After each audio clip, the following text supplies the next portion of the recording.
Jacksonville, the child was born who couldn't sit still. 86 years later with no regret.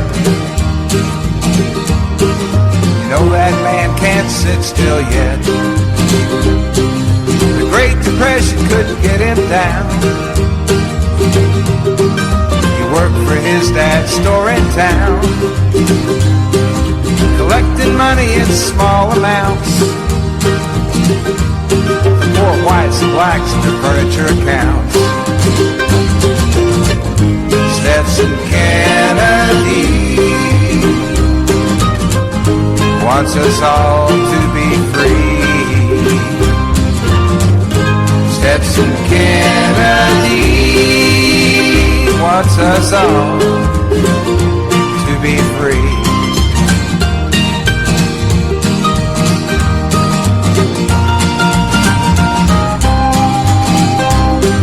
As he'd collect, he'd talk to folks.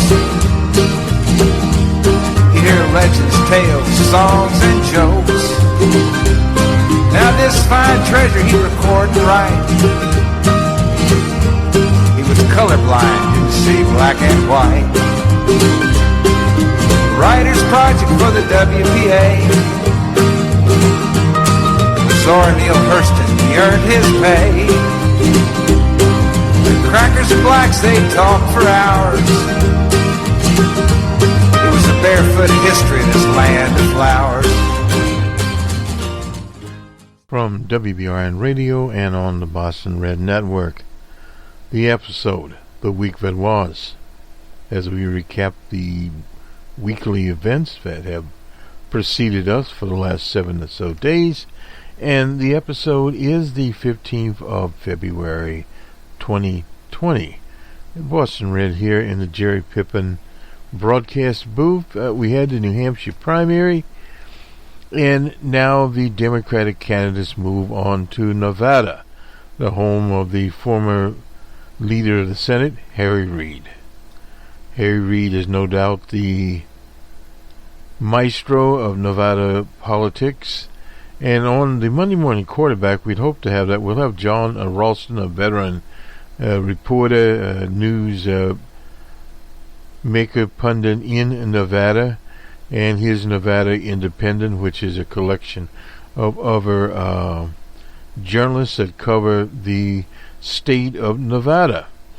Now, how is Nevada different from, say, New Hampshire? Well, first of all, it has caucuses, and they, the Democratic Party in Nevada, and that's an important distinction to make.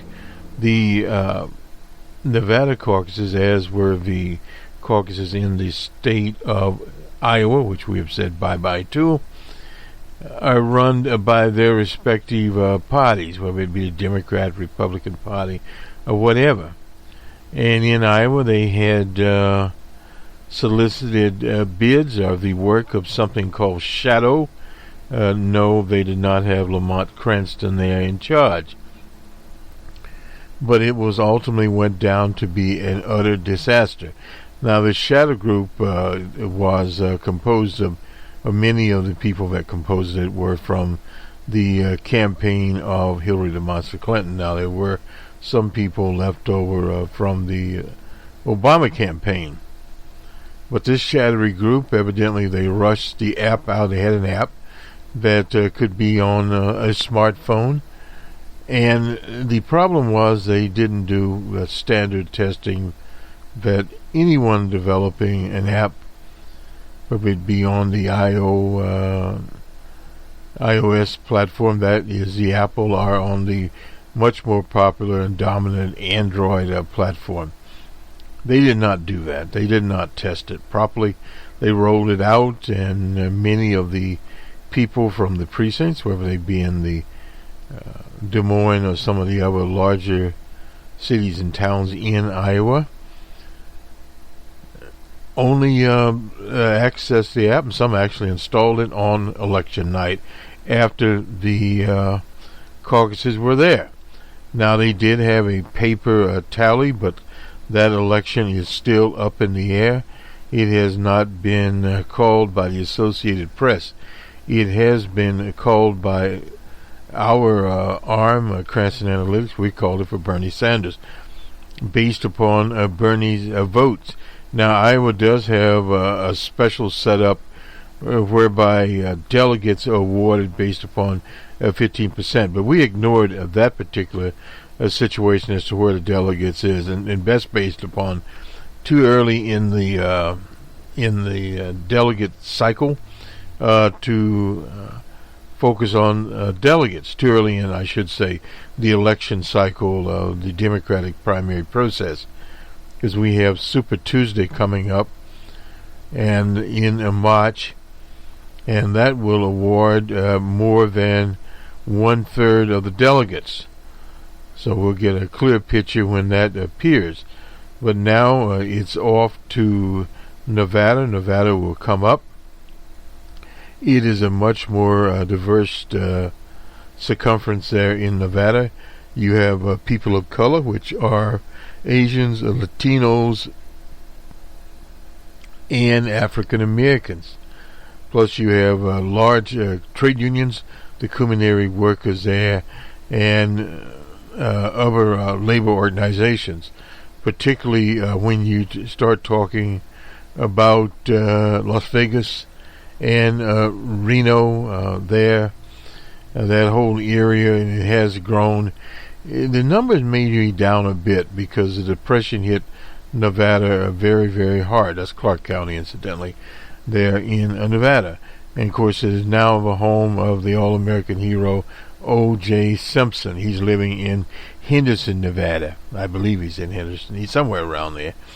Anyway, nonetheless, they'll have the caucus, and they are using a new procedure. It's not really an apt as such. They also had contracted with a Shattery organization, but they had to abandon that.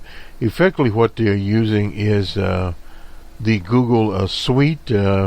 Some people said Google Docs, but if it is Google Docs, it has to be integrated with their spreadsheet version also. So there has to be what we call some business analytics in there for factoring in the numbers of people that voted and those percentages. I believe they're also doing a first and second choice of voting. We'll have more of that on the Monday morning the quarterback, as we talk more about some of the technical terms, the quasi-technical terms. Now, in the open source report, we'll talk about shadow, and we'll talk in general about election security, the move to open source type of election applications. We'll talk about that. And also today, I took note from NPR, I think it was, the Los Angeles County, and we'll check that one out also. They have been building an app for 10 years by the county itself. We've also advocated that type of situation, that counties and states build their own applications, whether it be for driver's license, etc., and that these applications be open. That's very, very important. Anytime you have closed-sourced proprietary applications, you have problems. And that's the problem with Shadow, and I guess Shadow will be pretty much out of business after this. They will truly be a Shadow there, and deserve to be a Shadow operation. But the whole technical sphere, I can recall back in 2000, there was literally a contest to build a better voting machine. And at Cranston Software, we had the Cranston Voting Box, which was an IBM kiosk. And we had some other bulky thing was our portable implementation there. But it did provide for an encrypted RSA solution. It ran on Linux, and it was secure. And the organization DeBoat actually won the contest. They were the makers of, at the time, the ATM machine. So they used basically the same type of technology. Was a bit dodgy to begin with. They're no longer in business, so we can forget about them. So we went from in Florida down there where H and DJ Trump around Palm Beach County, the hanging chads and all that sort of thing, the type of voting operation they had at the time, the punch operation. Well, now they went to a paper trail. What that means is you can use an electronic voting system, and then it is printed out and you put the ballot in the ballot box. Now, one solution also would be not only would you put your ballot in the ballot box, you would get a little receipt like you get at markets or wherever you go, and that would be printed out and you could put it in your pocket as to whom you voted. In other words, it would have a list of candidates there, or the preferences, if you're doing a preference thing, first, second, third choice. That would be printed out. You could put it in your pocket and take a picture of it on your smartphone or whatever, and you would always have it. That would be one way of securing your vote. So the various things being hashed out, and the irony of this situation is we are 20 years later, and the vote has not been secured in a manner, more than secured. It has not been a system that reflects speed, accuracy of the vote. Now, many people talk about the possibility of some third nation interfering in the voting. There have been attempts to hack systems, but the problem is when you start talking about a hack anytime, it's a bit dodgy. Many times you cannot determine from who the hackers were. An example was the hack at Sony Pictures. They tried to blame that on the Democratic Republic of Korea, but or the North as it's known here. It had nothing absolutely to do with it. It could be someone in his mother's or grandmother's basement that performed a hack or attempted to perform a hack, because you have these very dodgy systems. So that is out there. And even prior to that, we had some evidence, anecdotal, didn't have the hard evidence, what happened in Ohio to Brother Kerry. Now, that was in the second election, not in 2000. 2000, Baby Bush, Jeb Bush, stole the election for his brother GW in Florida. And there's no debate about that. They found paper ballots back of churches that were not even counted. And it was just down to literally a few hundred votes, and in less than a few hundred votes it separated two candidates. The Supreme Court stopped it. But we had a situation also in Ohio that was under a Republican named Blackledge. He happened to be an African-American type there, was Secretary of State, and he was very, very dodgy. Some of Brother Kerry, John Kerry's votes just disappeared, and then they reappeared a few seconds later online, and it was a different type of result. And we had instances of that happening. The GOP in many of these states had a shadow service system in Tennessee, and there was, and again, this is more anecdotal. This is not a conspiracy theory.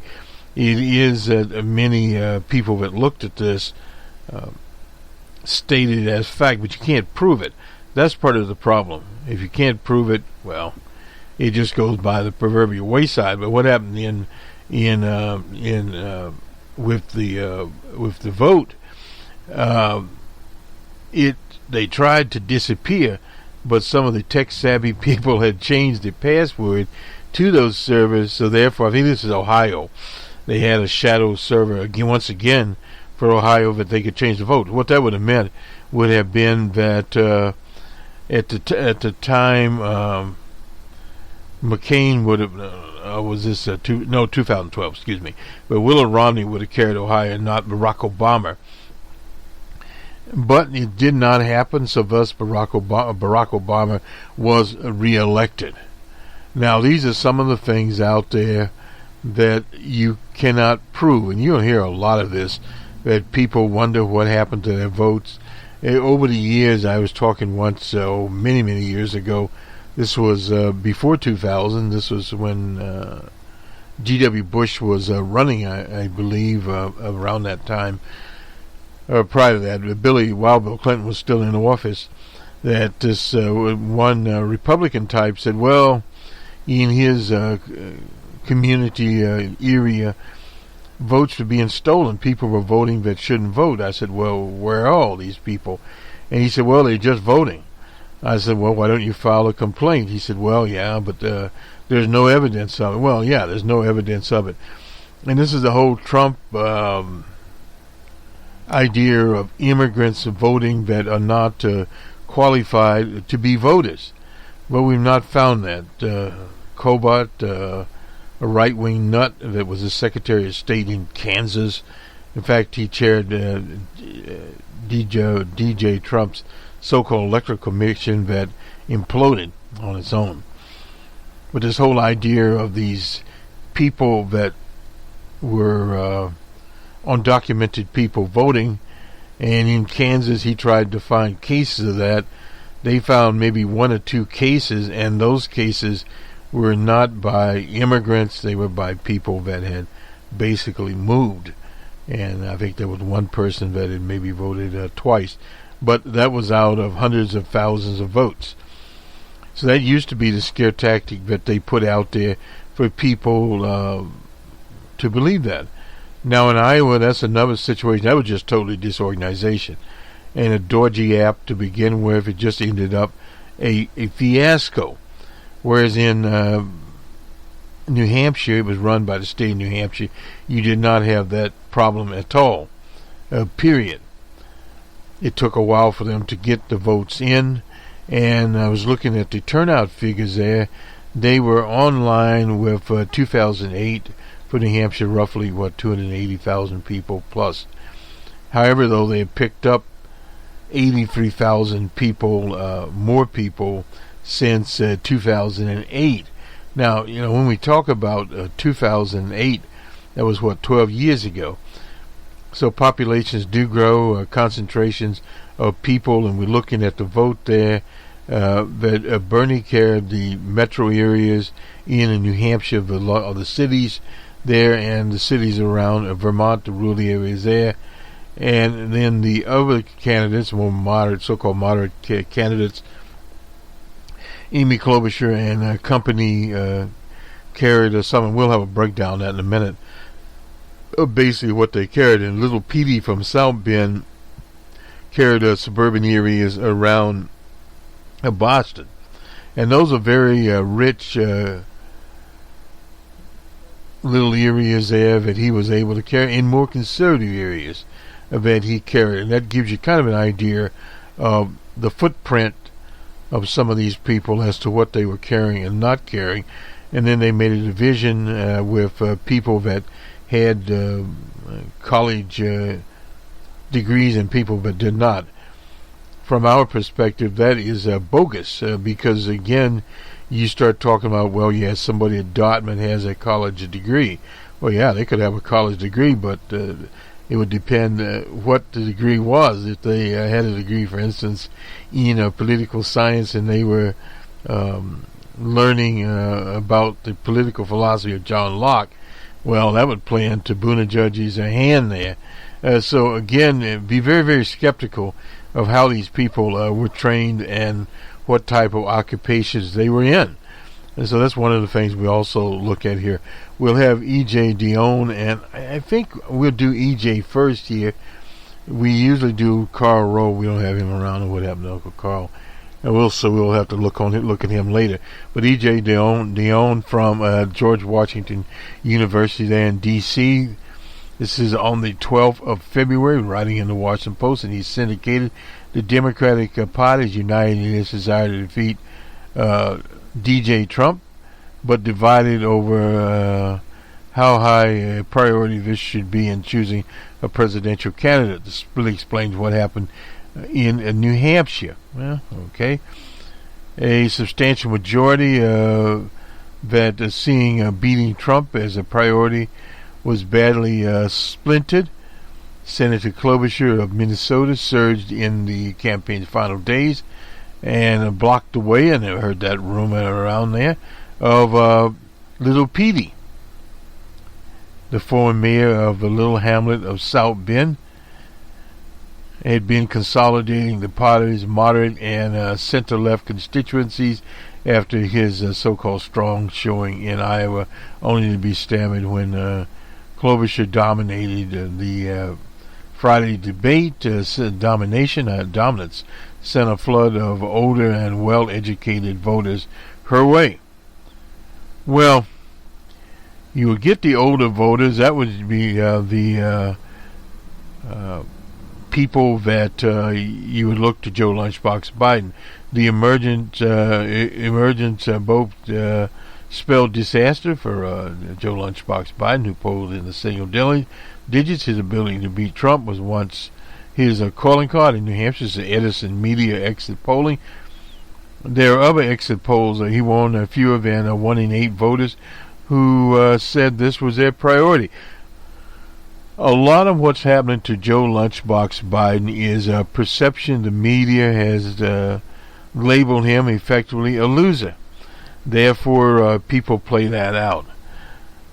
All of which allowed younger, left of center, issue-oriented movement that Bernie Sanders has painstakingly organized to propel him to a narrow victory with 26%.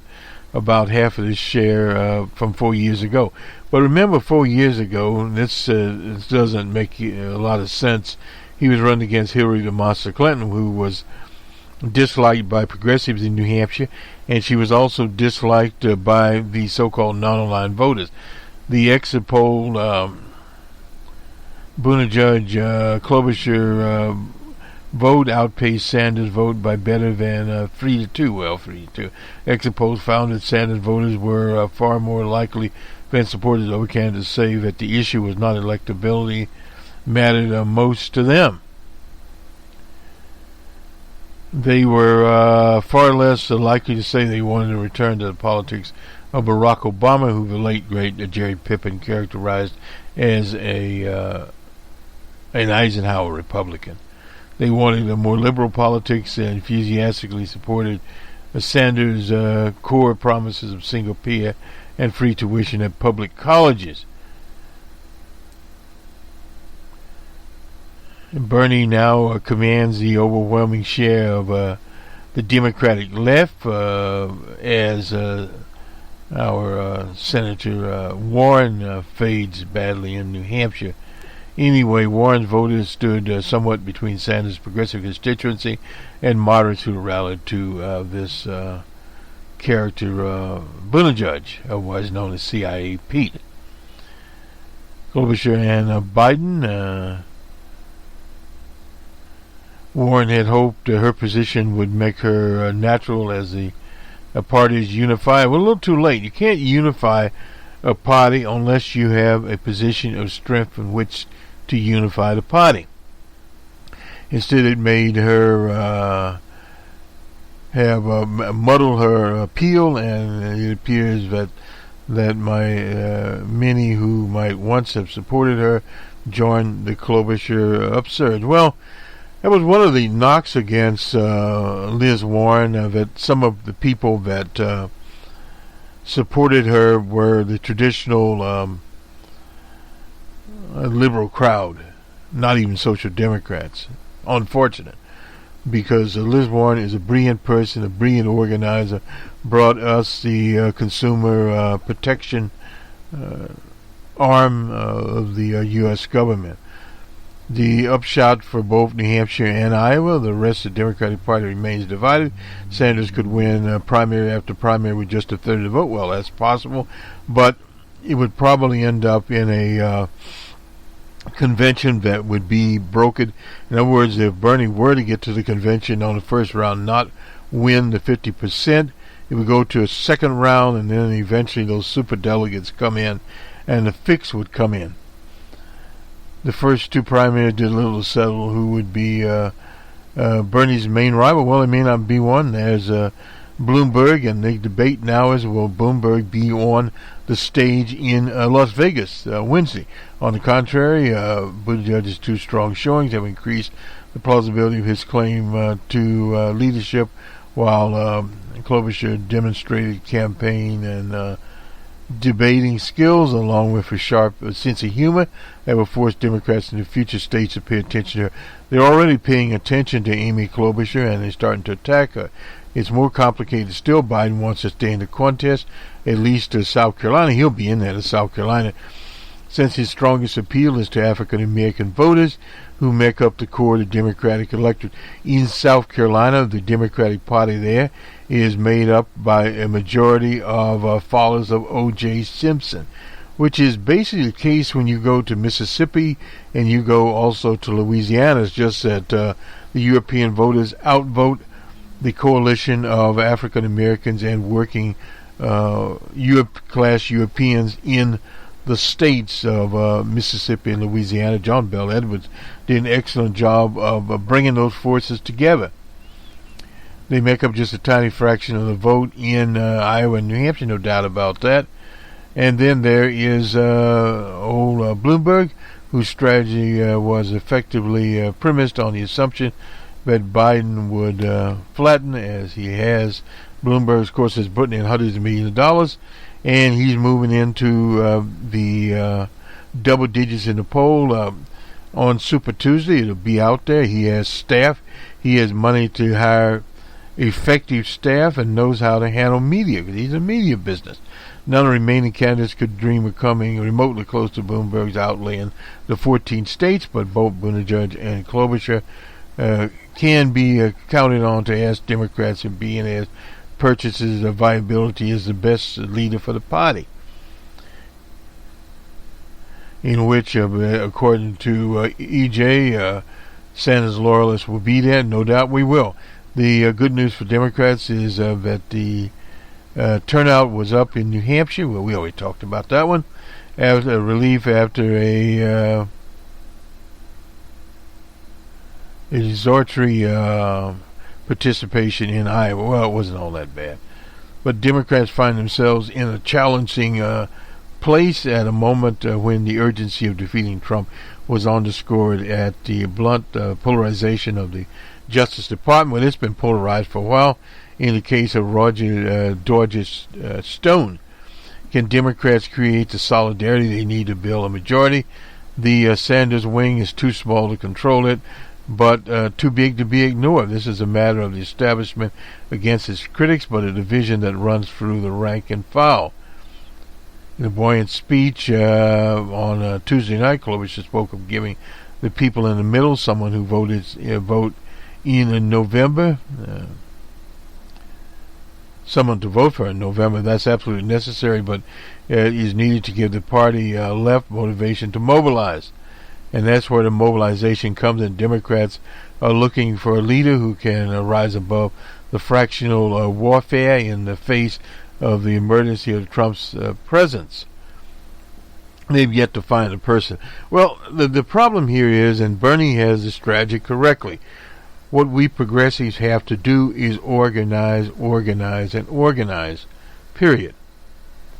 Because yes, as long as there is a viable economy out there, you can read the position papers and, of course, the model of the political scientist from Emory University, Professor Amowitz, and his time for change. The economy, at least according to the commercial media, is rolling along, at least at a moderate pace, and people get the perception, I'm doing okay, therefore we'll stick with DJ. Well, if that happens in November, it could be a very close race, and you're talking about turnout. And that's a problem with the nominal Democrats, is turning people out. Now, what Bloomberg has done is he's covering all bases. He has a Greenwood plan that is named after the racial destruction of a section of African American or an African American community in Tulsa, Oklahoma. That was literally, people were murdered, burned out, and ran out of town. So that is a revival based upon an entrepreneurial scheme DJ Trump has another entrepreneurial scheme, the old enterprise zones, that started on a tricky dicky. Anyway, there are various schemes there, and the opportunist Buttigieg even goes back to Frederick Douglass and has the audacity to talk about Frederick Douglass. Well, all these schemes are out there for African Americans, but short on plans. Any community, whether it be a community of color, whether it be now people attuned to what's happening in Ireland, the Republic of Ireland, and Sinn Féin. Sinn Féin ran on a platform, an economic platform of rent control, stopping the rents from going up, from more equitable society, and they got the most of the votes. Of course, they didn't run that many candidates over the other two parties that have dominated the Irish Republic for the last 100 years, basically speaking. So now a situation is these dominant parties spoil. I'll have to look at it on those two. But anyway, nonetheless, there are some smaller parties out there. They have what's called a hung parliament at this point in time. And stay tuned for that. We'll have more on the Monday morning quarterback on the Irish election. A very similar situation. Now, they do have a parliamentary election. I remember the late leftist politician Mike Wright of Oklahoma used to talk about moving the U.S. to a parliamentary situation that would allow for the smaller parties. One of the things the professor asked me the other day about that, who the CPUSA would support, well, too early for that, but what we moved away from is this whole idea of third parties out there. Now, if there is a split, and we were talking about this, if there's a split in the so-called Democratic Party and the progressive people leave that party and start to build their own party. Now, the situation is it does take a number of years unless you're Bloomberg or the late, great Ross Perot, who no doubt brought the election to William Jefferson Clinton of Arkansas. Without Ross Perot, William Jefferson Clinton would have not became president in his centrist operation there. Let's do the numbers here and some polling, and we'll... Oops. Not exactly where we were going here. We'll get here eventually.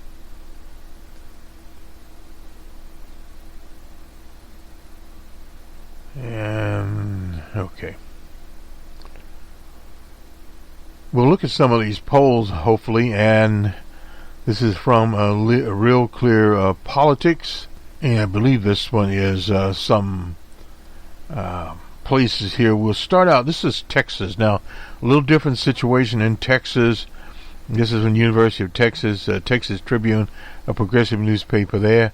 Here's Joe Lunchbox Biden at 22, Bernie Sanders at 24, Liz Warren at 15, Bloomberg at 10, Little Petey at 3, and Amy Klobuchar at 7, and Amy Klobuchar at 3, and the entrepreneur, as they call him, Mr. Yang, at 6. He's gone. And then we have the Florida primary there. Actually, it's Bloomberg ahead by 1, and then it's Joe Lunchbox Biden. And this just shows a little bit of what happened. Biden still has strength in Florida. He has strength in many places. And could be competitive. Now, Bernie is at 10. Warren only has 5. Buttigieg has 11 there. And Amy Klobuchar is at 9, which is good for Amy Klobuchar because she's not known in Florida. Period. And that was on Friday, and now we go to state of Georgia. Now, this is a landmark poll. We've had dealings with them. Way ahead is Joe Lunchbox Biden by 18. He's at 32. Bernie is at 14. Bloomberg is also at 14. Then Little Petey goes to 5. Liz Warren at 4. Amy Klobuchar at 3. She's not known in Georgia. And let's see what else we have here. Looking at some of these polls, and we'll move down here. From Wednesday, I believe we gave this on to Friday. This is High Point out of North Carolina. Has Biden up by 4, and Bernie's doing well there. He's at 20. Bloomberg, though, is up at 16. Look at this very carefully because Bloomberg has hit the airwaves. Liz Warren is at 11, and they're all in double digits. And then comes Little Petey with 8, and Amy Klobuchar at 3. Now, she's not known in North Carolina. she's getting to be better known out there. And then we have another national race here from YouGov, and this has Bernie ahead by 422 to 18 for Joe Biden. But this means Joe Biden is still in the mix.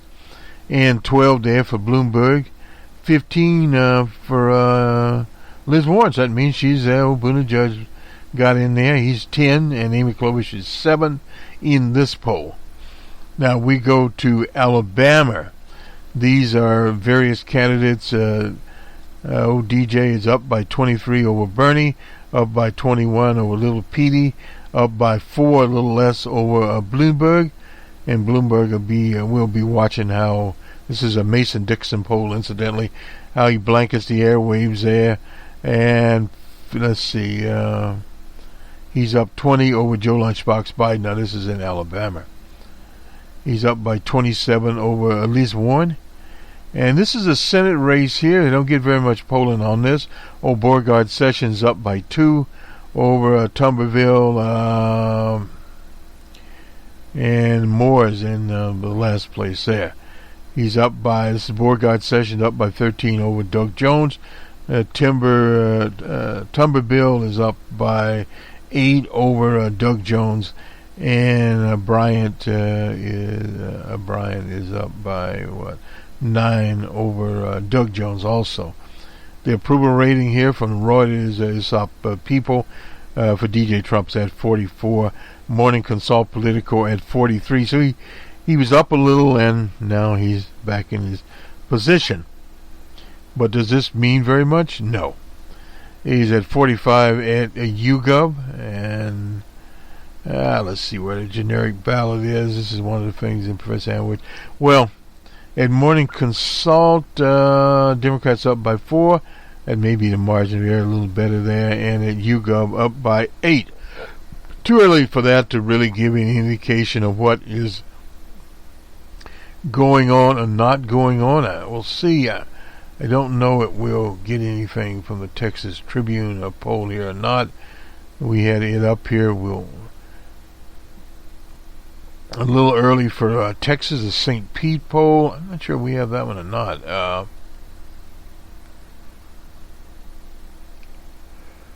this is the one out of Arkansas. Now this is a very unusual. Don't have it up here. We'll have it for the Monday morning quarterback. We call it Business Talk. That actually showed Bloomberg leading in Arkansas. Now a much more conservative place. So we'll see where we don't have it. But some of these places where people are able, Bloomberg's able to do much better than in other places. Now let's see. Okay, I think we'll do the CIA encrypted. We're doing all right. This cryptography is something we've been involved in and out for a very, very long time, and this is from the Washington Post. Very interesting. Here, the intelligence coup of the century, they call it. For decades, CIA read the encrypted communications of allies and adversaries. Yeah, no doubt they did. And this is, let's see who, it's in the Post. Greg Miller. This is on the 11th. For more than a half century, 50 years, governments all over the world trusted a single company to keep communications of their spies, soldiers, and diplomats secret. This was Crypto AG. Got its first break with a contract to build code-breaking machines for U.S. troops. That was during the Great Patriotic War, World War II. Flush with cash, it became the dominant maker of crypto devices for decades, navigating in waves of technology from mechanical gears to electronic circuits, and finally silicon chips and software. Swiss firm made millions of dollars selling equipment to more than 120 nations. Well into the 21st century, its clients include Iran, military juntas in South America, nuclear rivals India, Pakistan, and even the Vatican. But none of its customers ever knew that Crypto AG was secretly owned by the CIA in a highly classified partnership with the German intelligence agency. These spy agencies rig the devices so that they could easily break the code. It's called a backdoor these days, and you hear about backdoors with Huawei, the technological giant from China. But all of these companies have a backdoor. Microsoft's had a backdoor for police and various subversive operations forever, and many of the others do also. Decade-long arrangement among its most closely guarded secrets of the Cold War is laid bare in a classified comprehensive history of the CIA obtained by the Washington Post and ZDF, that's a German public broadcaster. The accounts identify CIA officers who ran the program and the company executives entrusted to execute it. It traced the origins of the venture as well as internal conflicts that nearly derailed it. It describes how the U.S. and its allies exploited other nations' gullibility for years, taking their money and stealing their secrets. The operation, known by its first code name Thesaurus and later by Rubicon, ranks among the most audacious in the CIA history. Intelligent coup of the century. The takeaway here is never trust somebody else with your encryptation. The intelligence coup of the century. Foreign governments were paying good money to U.S. and West Germany for the privilege of having their most secret communications read by at least 2 and possibly as many as 5 or 6 foreign nations. 1970, the CIA and its code-breaking sibling, the National Security Agency, controlled nearly every aspect of crypto's operation, residing with their German partners over hiring decisions, design technology, sabotaging its algorithms, and directing its sales targets. They monitored the Iranian mullahs in the 1979 hostage crisis, failed intelligence about the Argentine military to Britain, that's during the Falklands War, the Malvinas, what do you want to call it, tracked the the assassination campaigns of so-called dictators, caught Libyan officials congratulating themselves on the bombing of a Berlin disco, so they say. The program had its limits. America's main adversaries, including the Soviet Union and China, never used the devices. They were wise not to. There were well-founded suspicions of the company's ties to the West shield them from exposure. Although the CIA suggests that U.S. spies learned a great deal on monitoring other countries' interaction with Moscow and Beijing. Third-party interactions there. Also, these security breaches put crypto under a cloud of suspicion. Documents released in the 70s showed extensive and incriminating correspondence between NSA pioneer and crypto's founder. Foreign targets were tipped off by careless statements of public officials, including Ronald Reagan. The 1992 arrest of a crypto salesman in Iran who didn't realize he was selling the rigged equipment, and triggered a devastating storm of publicity, according to CIA's history. That was in 1992. I remember before the war, it was right after 9/11. We were in San Francisco, and I was talking to this at a conference, and we were given an address there on open source. Anyway, I was talking to a woman named Julie, and I was telling her that always before, and this was before the second Baghdad war, that a computer sales type always arrives, and at that time they were arriving in Baghdad. The true extent of the company's relation with the CIA and German counterparts were, until now, never revealed. The German spy agency BND came to believe the risk of exposure was too great, and they left the operation in the early 90s. CIA bought the German stake and simply kept it going. And they actually kept crypto going until 2018, when the agency sold off the company's assets, according to, I wonder who they sold them to. The company was important to the global security market, had fallen by then, squeezed by a spread of online encrypted technology. Once the province of governments and major corporations, strong encryption is now ubiquitous as applications on mobile phones, etc. And this is one of the things that, and he's coming in here now anyway, in crypto operations related to modern espionage, its reach and duration helped to explain how the U.S. developed an insatiable appetite for global surveillance that was exposed by one of Mr. Edward Snowden.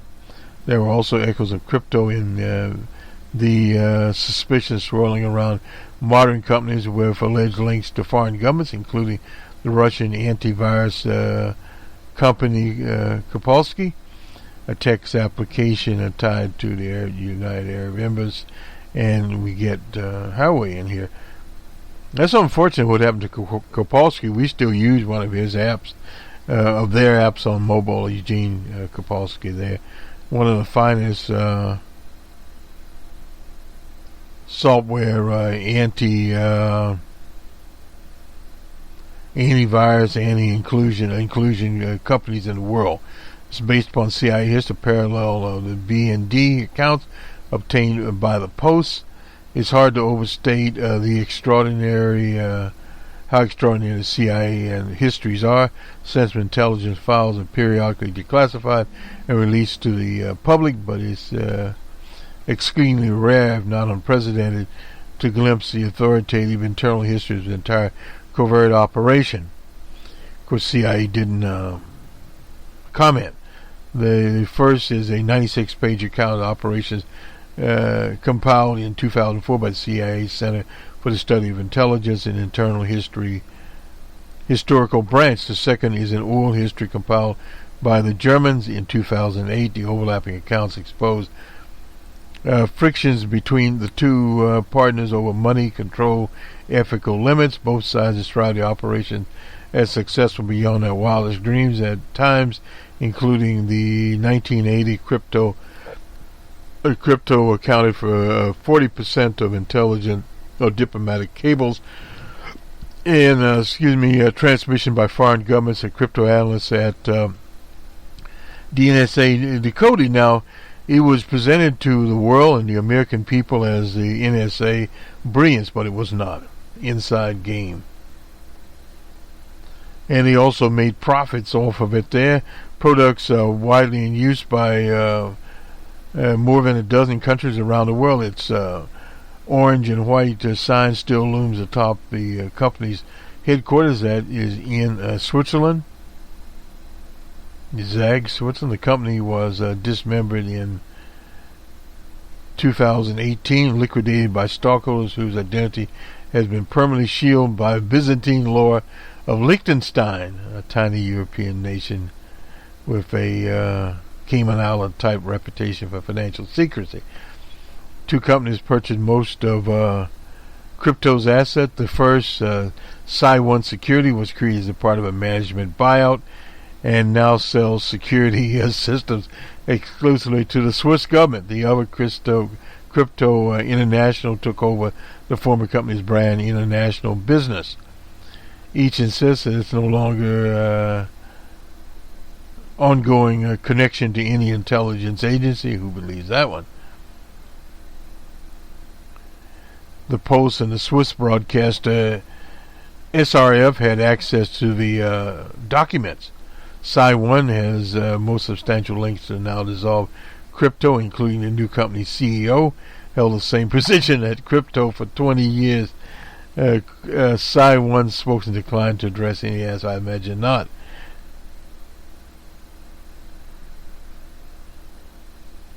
Now, Andreas Lind, the chair of the company that now holds the rights to crypto's products, said he has no knowledge of the company's relation to the CIA. And that anyway, we at Crypto International have never had any relation with the CIA, so he says.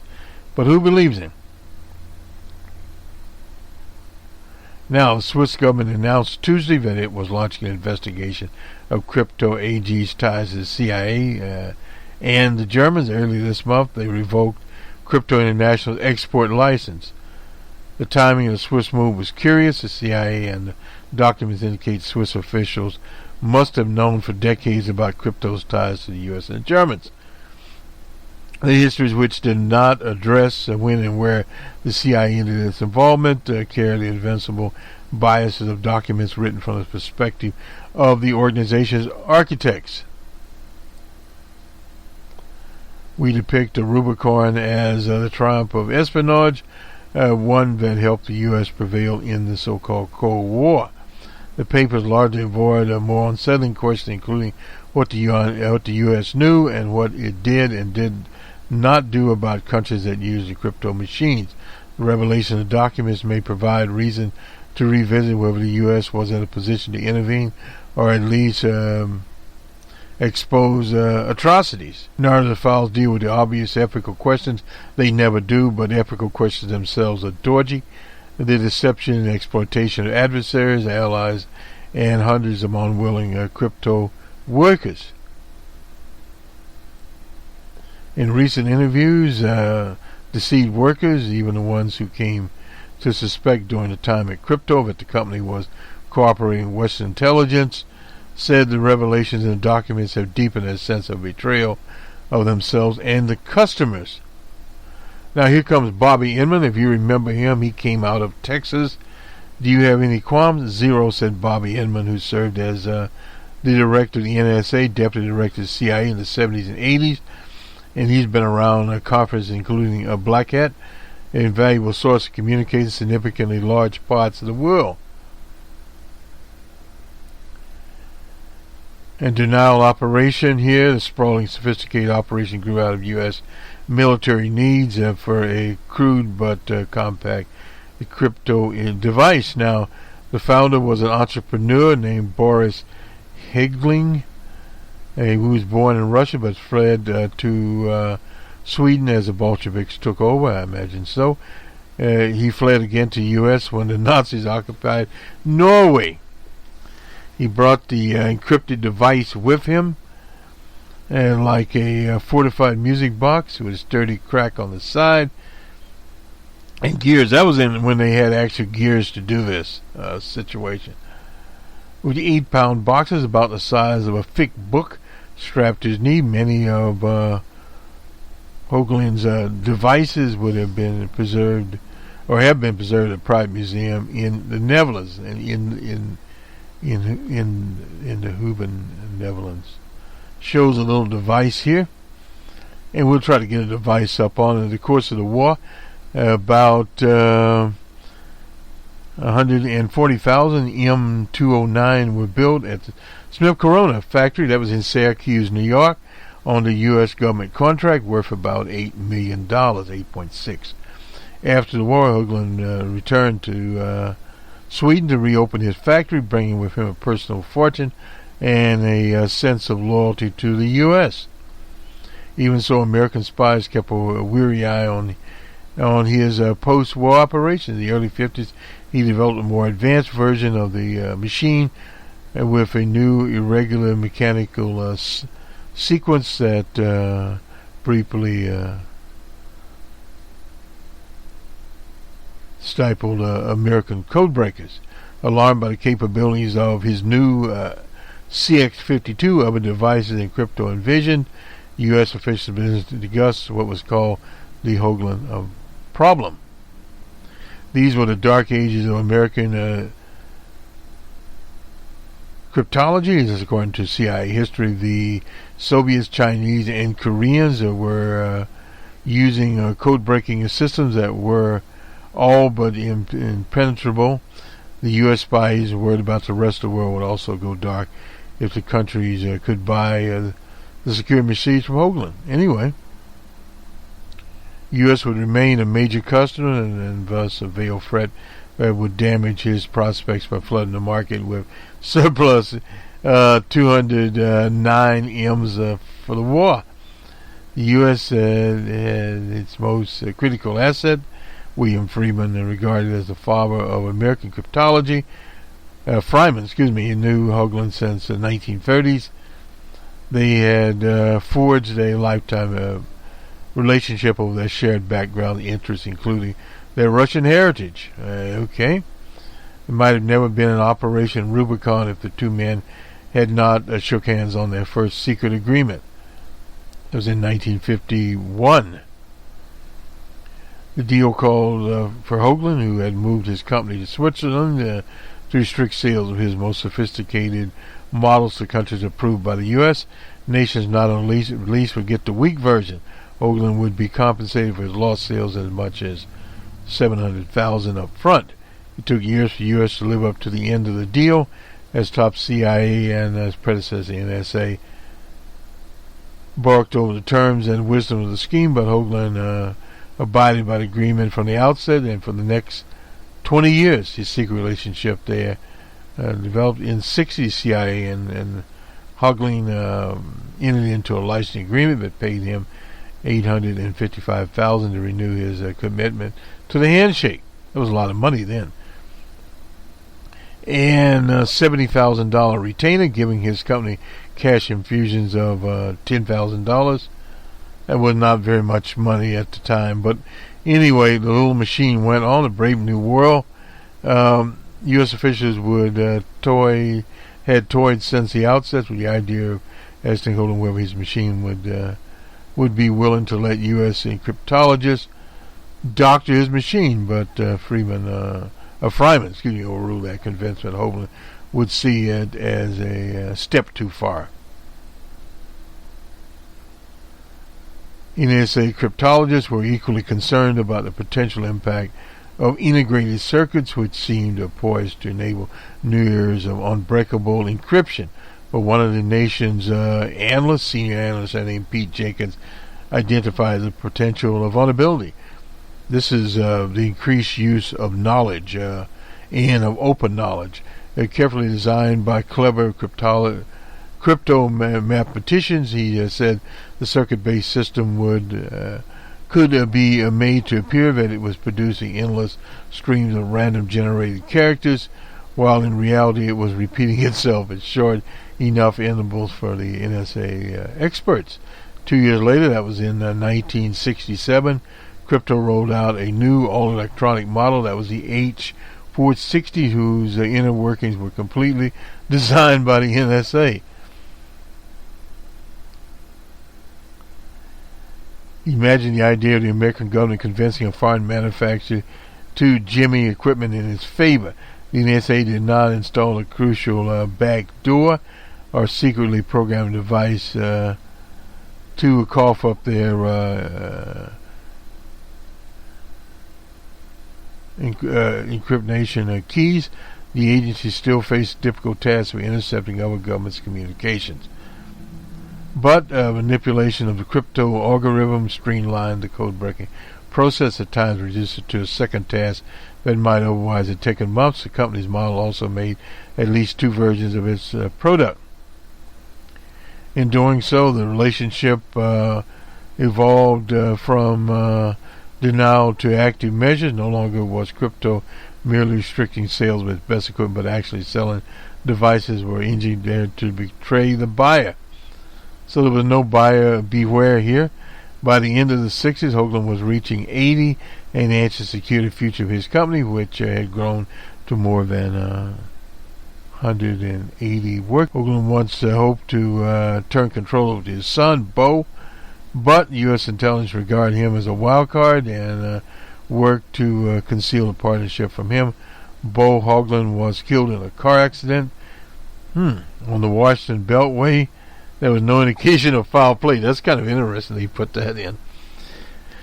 Well, accidents do happen on the Washington Beltway. Discussed the idea of buying crypto for years, but squabbling between the NSA and CIA prevented them. So these are some other nations in here.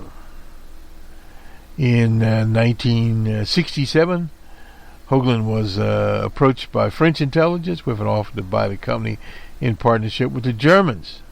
But 2 years later, the Germans came back seeking to make a follow-up bid with support there, and in comes Richard Helms, approved the idea of buying a crypto and dispatching a subordinate to Bonn.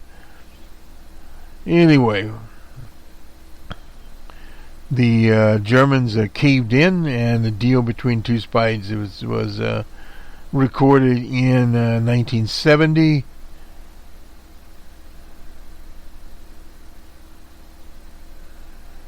carrying a shaky signature of a CIO case officer in Munich who was in early stages of Parkinson's. Anyway, we won't get into what the firms did here. Skip a list. It's a very long article.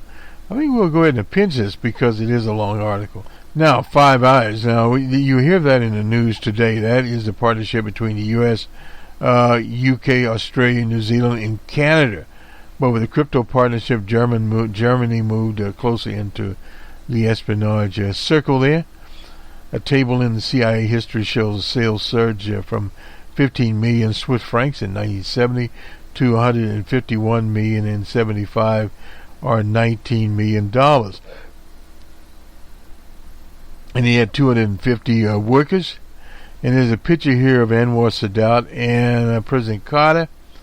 And they were spying on Sadat also during the Camp David negotiation in the early 80s. And more than half of the intelligence gathered by Group G was flowing through the crypto machines. They were still using crypto machines.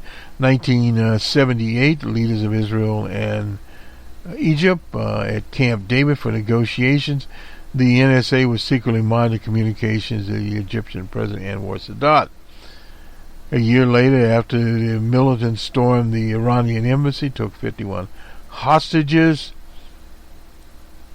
Carter administration sought their release through back channels, though through Algeria.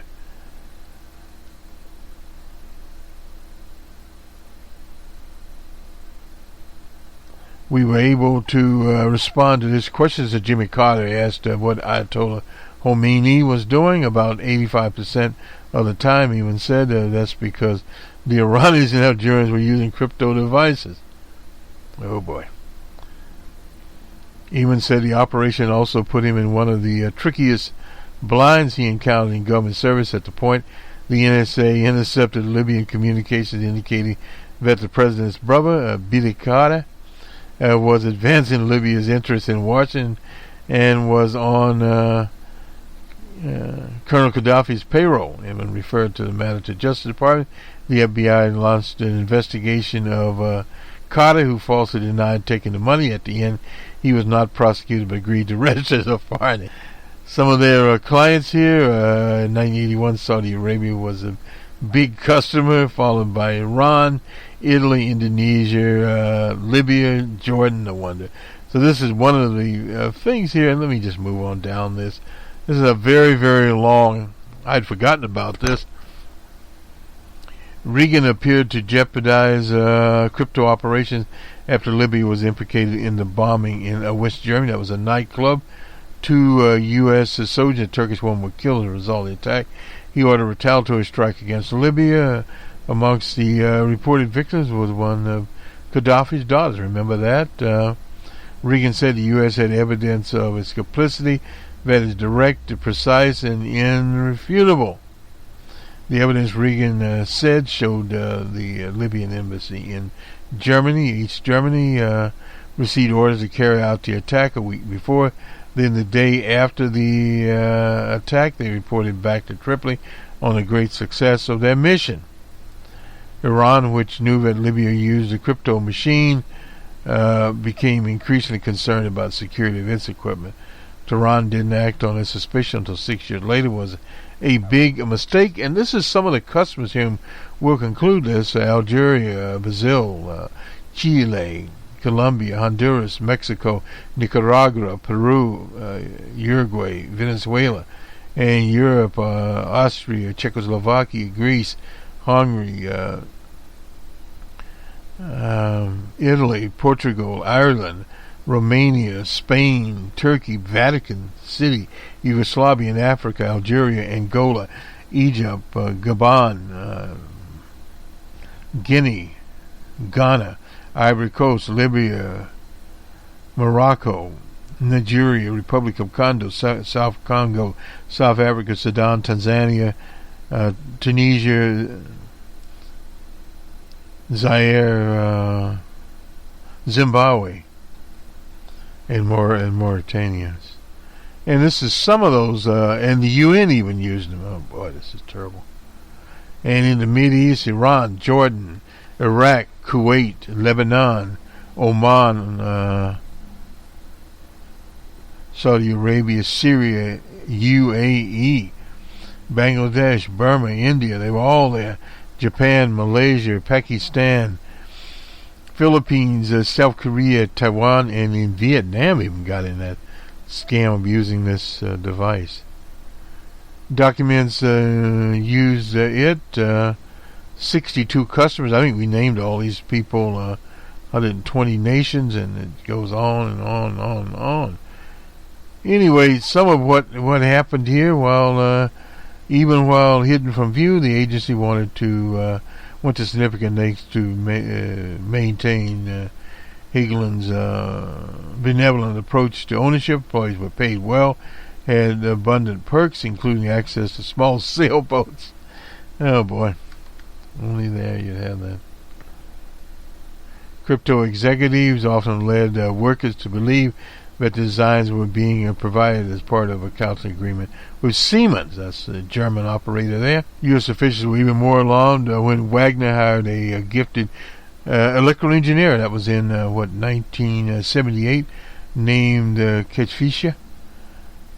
She had spent several years in the U.S. working as a radio astronomy researcher for the University of Maryland before returning to her native Sweden. Applied for a job at Crypto. Wagner jumped at a chance to hire her, but the NSA immediately raised concerns that she was too bright to remain unwitting. In other words, she was too smart. The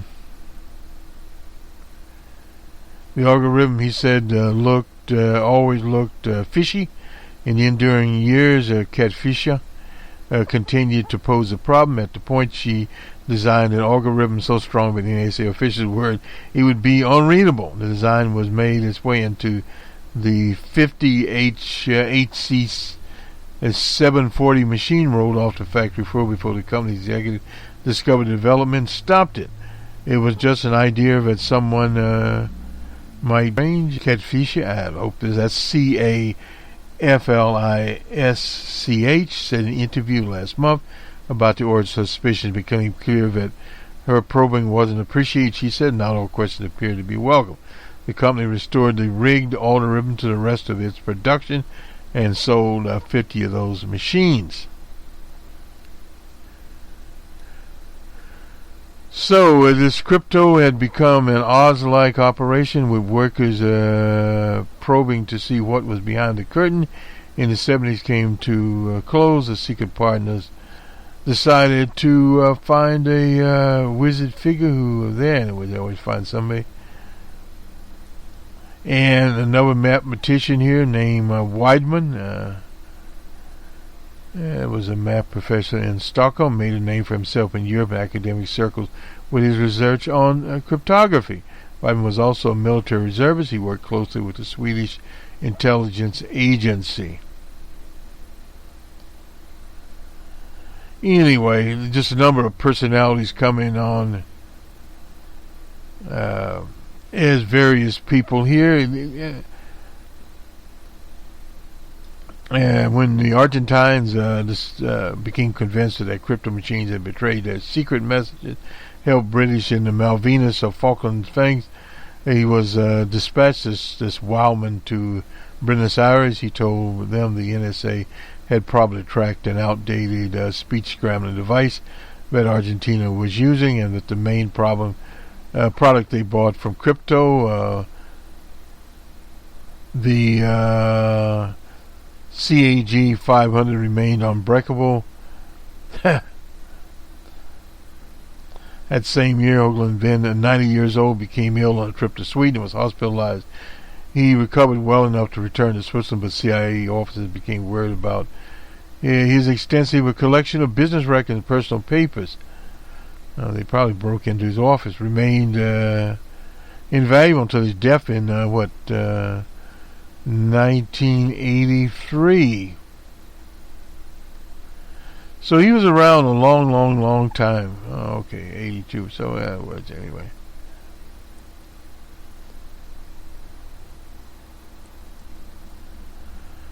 So they were able to get some information here. Let me just finish this up here. This even goes down to the Panamanian leader Noriega. The Vatican's use of crypto machine provided critical in the manhunt there. They discovered where General Noriega was. His whereabouts were exposed by the mission's message back to Vatican City. However, the crypto operation faced its major crisis in 1992 with Iran's long-standing suspicion there and detained a sales type there in Iran.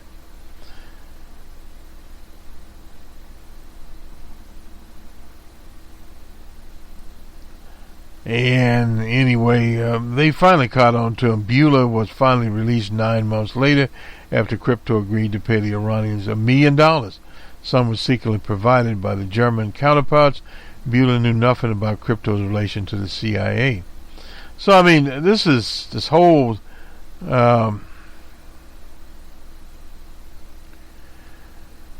publicity brought new attention to long-forgotten clues, including reference to Boris's project in Fryman's massive collection of personal papers, which was donated to the Virginia Military Institute when he died. That was in 1969.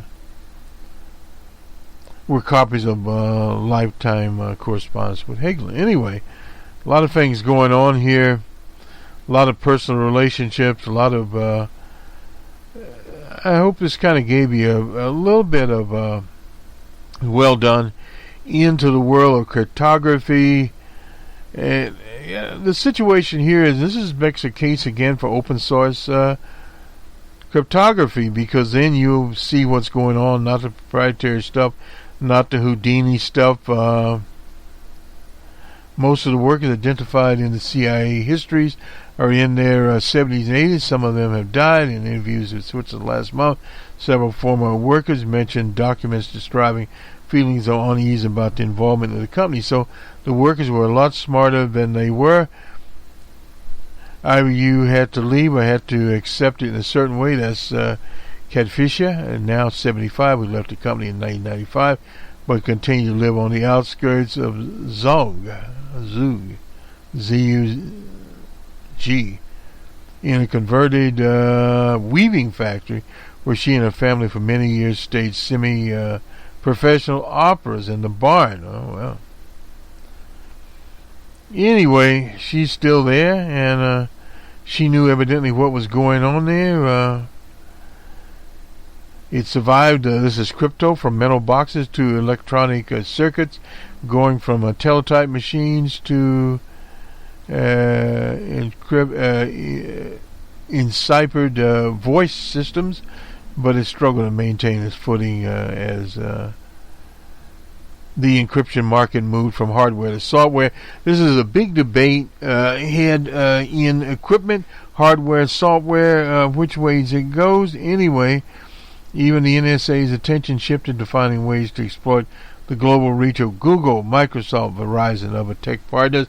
They have backdoors in most of these devices. Longtime headquarters was sold to commercial real estate in 2017 near Zog. In 18, remaining access, a core piece of encryption, started a century earlier, was split and sold. So nobody's probably using this. I don't know, maybe some little corporation. The purchase of Swiss portion of the business was structured as a management buyout. No one is using this unless they're in the woods somewhere. Lynn said he had been drawn to the company in part by its heritage, and Hegelin's a connection that passed but still resonates in Sweden. Anyway, that's long career here. Current and former workers estimate the aggregate value at $50 to $70 million. This is in terms of an agreement there. The CIA, the money would have been one final payoff, but then over. Now, reporting here for this article was done in collaboration with Peter F. Muller, a journalist and documentary filmmaker based in Cologne, Germany, and Julia Tate in Washington contributed to the report. And Greg Miller is a national security correspondent for the Post and two-time winner of Pulitzer Prize. He's the author of Apprentice, a book on Russian interference. So this is the story, and we will append this to this. Sorry about the long report, but cryptology. We probably would have put this on the open source report. We've done stories before on Edward Snowden. Nonetheless, this is Boston Red on the 15th of February in the Jerry Pippin broadcast booth. And we'll see you next on the political channel, Boston Red. We have the Numbers Man. That's our macroeconomics program on the same channel. And places where you find internet radio, subscribed. It can be Spotify, the Google operation there, Twitter, Facebook, YouTube, iHeartRadio, the biggest in the business, the brightest there. They have all the internet. They are internet radio. They have your favorite podcast. Go there and subscribe to your favorite podcast, whether it be our operation or some other operation. Podcast is actually the way to go. The BBC is more and more going to podcasts because the segments on the BBC are shorter, so the podcasts are longer. They have one, the Hurricane Tapes, very interesting. I think it's a 13-part series about the late boxer Reuben Hurricane Carter and what happened in Paterson, New Jersey. Those kinds of things. So in other words, these types of things like what we're doing here, so-called internet radio, and there's a big debate what we call internet radio, but the late great Jerry Pippin started. He actually also had started the word pod. He called his, after the Apple Pod, he called his the Pod. And if you go to his jerrypippin.com, you'll find that there. He doesn't get the proper credit for being one of the founders of internet radio. He actually operated our real radio station. He live streamed his broadcast, but not only did he do that, he also recorded episodes and put them up. You can still find many of those there in MP3 format. I think they're in wave formats. A lot of people to waves, MP3s, waves.